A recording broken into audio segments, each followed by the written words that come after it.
Namaskar. I am Dr. Sonali Naik. Today we are going to read the 8th chapter from Gajanan Maharaj's Granth. Before that, let us do a meditation. Sit quietly, close your eyes, take deep breaths.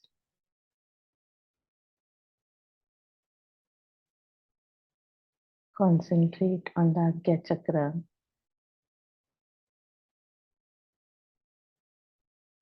See that you are sitting on a beach. You are very calm and happy. You can hear the sound of the waves.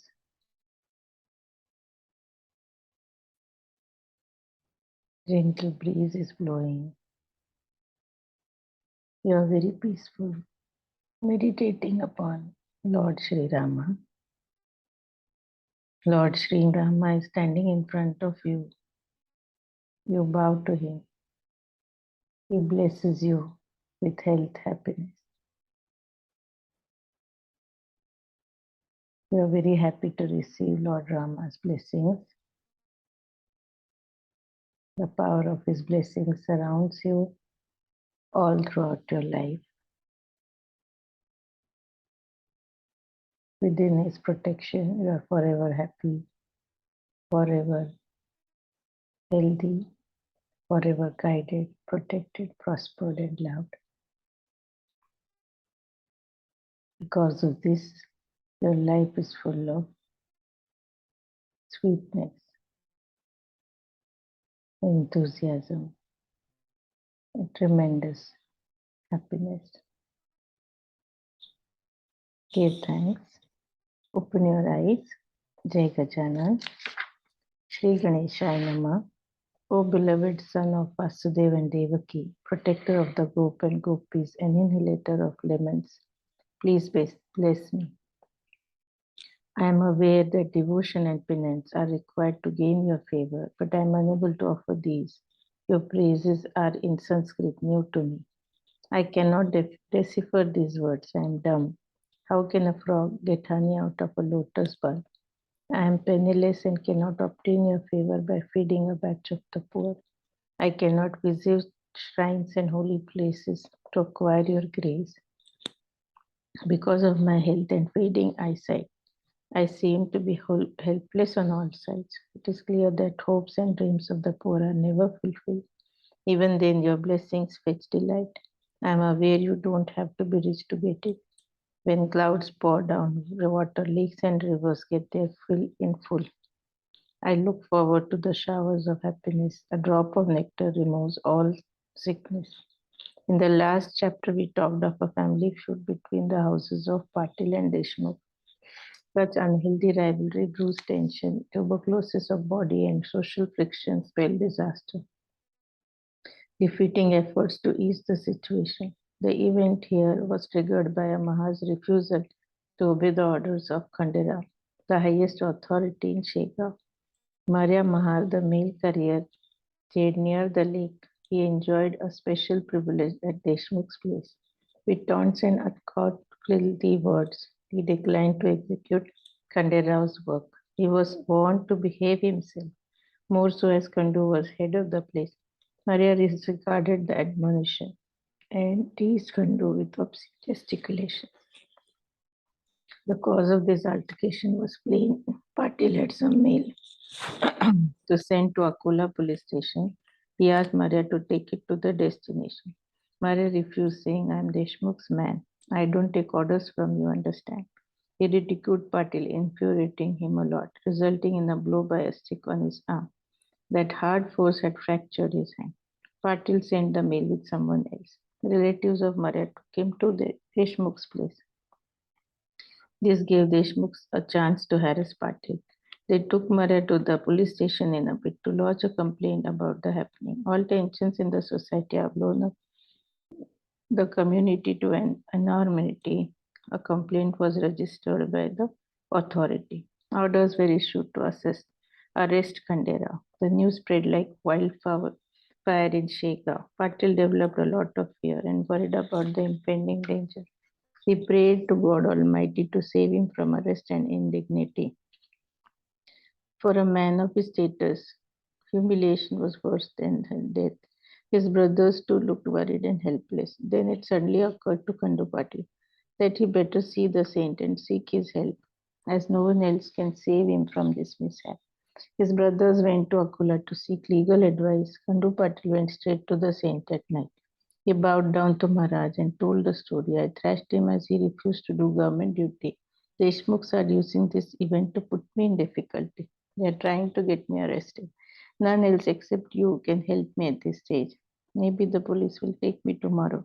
I would like to kill myself before I go. I am a man of dignity and the insult of arrest is like death to me. I accept I was violent in that situation. But the whole thing is blown out of proportion. Please save me, O kind saint, from this contempt. In the episode of Jayadrath in Mahabharata, Arjun was ready to burn himself for dignity. God saved him and protected his honor. God also saved the respect and honor of Draupadi by providing her sari at the right hour. My self respect is being stripped here like Draupadi. Khandu's eyes were tearful when he begged for blessings. His brothers were worried over the arrest impending.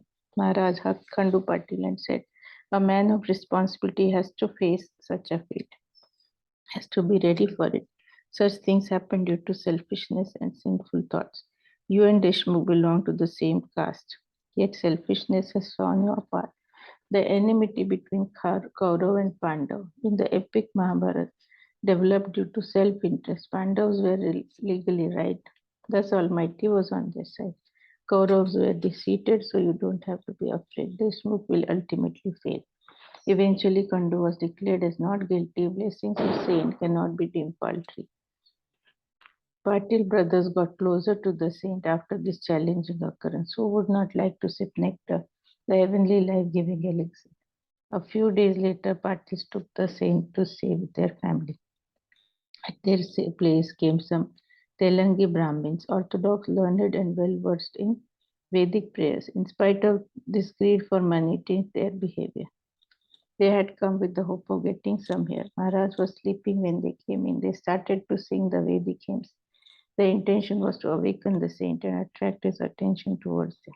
The recitation involved a mistake, which the Brahmins did not correct. Maharaj was upset. He got up and said, you are damaging the greatness of Vedic hymns. They are no tools of business. They have lessons to teach. Show some respect to your guest, which indicates that you are Vedic seers. Now I recite the words you repeat. Don't misguide innocent believers. Saying so, he repeated the chapter with not a single mistake in the text. The pronunciation was clear in all respect.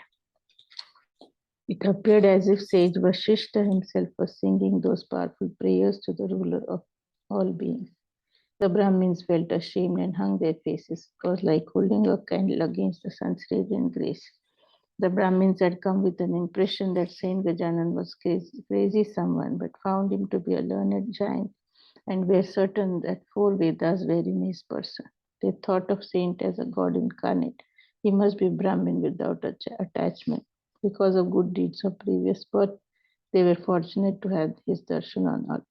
The saint told Khandurao to give them a rupee each. They departed happily with this deed. Maharaj, like a true saint, disliked too much of attachment to life and people of the town and decided to shift out of his own.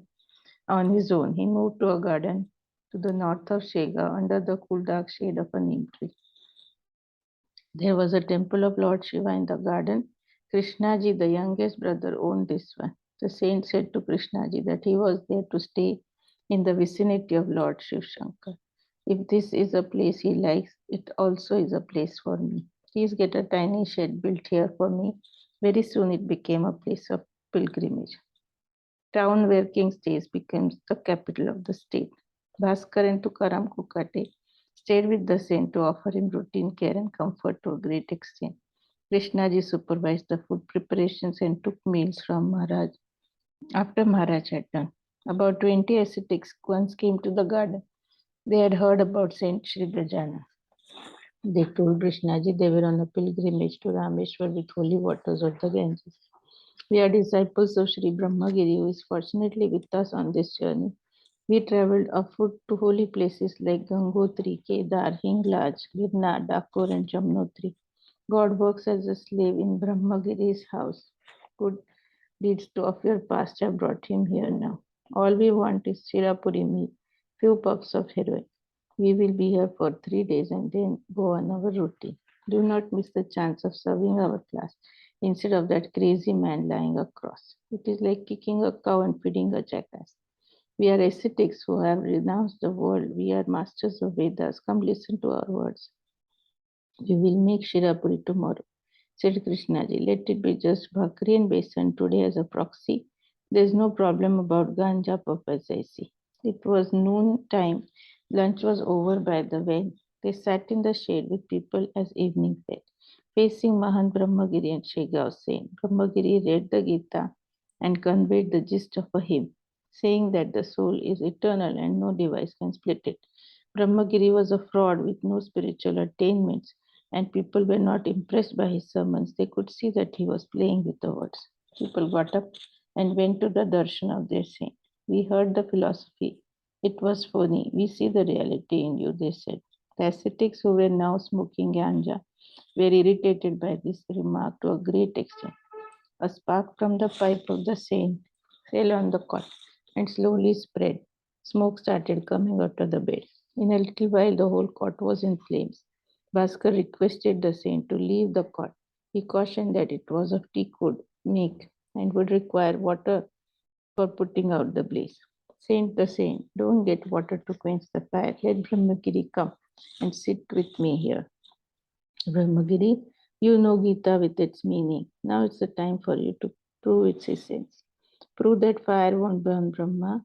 You have given a discourse for the last hour. You shouldn't be scared of sitting with me here. Bhaskar, go and bring him here with due respect and make him sit here to prove the aspect. Bhaskar was a well built man. With these orders, he caught hold of Brahmagiri to bring him there. The saint did not shift a bit from fire. In Bhagavad, Prahlad, son of Kayadu, was made to stand on burning fire. The saint reenacted the same scene. In Krishna Patil's garden here, when Bhaskar caught hold of Brahmagiri, he prayed to Bhaskar, don't take me to the burning cot. I fail to realize the authority of the master. Bhaskar dragged Brahmagiri to Maharaj, who said, prove the statement which says fire doesn't burn it. Brahmagiri got scared and replied, I became an ascetic for good food and easy life. I fruitlessly tried to learn Gita verse and called you crazy without any remorse. I regret the misdemeanor and beg to be excused. People come from Shega begged of the saint to leave the burning cot for their sake. They were frantically afraid of seeing him engulfed in the flames. Brahmagiri hung his face in shame. He had nothing to express to honor people's sentiment. The saint alighted from the burning bed. The cot then collapsed in a moment. People threw water to put out the blaze and saved just a part of it as an evidence of the event. Brahmagiri fell prostrate before Maharaj and purified himself from all his faults. With waters of Ganges touching impurity, how can things remain dirty? At midnight, the saint advised Brahmagiri, shun hypocrisy. A saint has to forego worldly pleasures. One should be learned himself before preaching to others. Learning words without understanding them or preaching the spirit behind them is worthless. Understand the spirit behind what you learn. Achindra, Jalandhar, Gorakh, Gahini, and Jnaneshwar all enjoyed great authority in all spheres. Sri Shankaracharya attained self-realization. Eknath, a family man, achieved salvation. Swami Samartha, a brahmachari, accomplished the goal. Remember these sages and stop wandering for Shirapuri. It would be worth waste of time for everybody. Brahmagiri quietly listened to his advice and left the place early morning with the disciples. Next day, people gathered to see the burnt cot. We hope this treatise will liberate the readers from material attachments.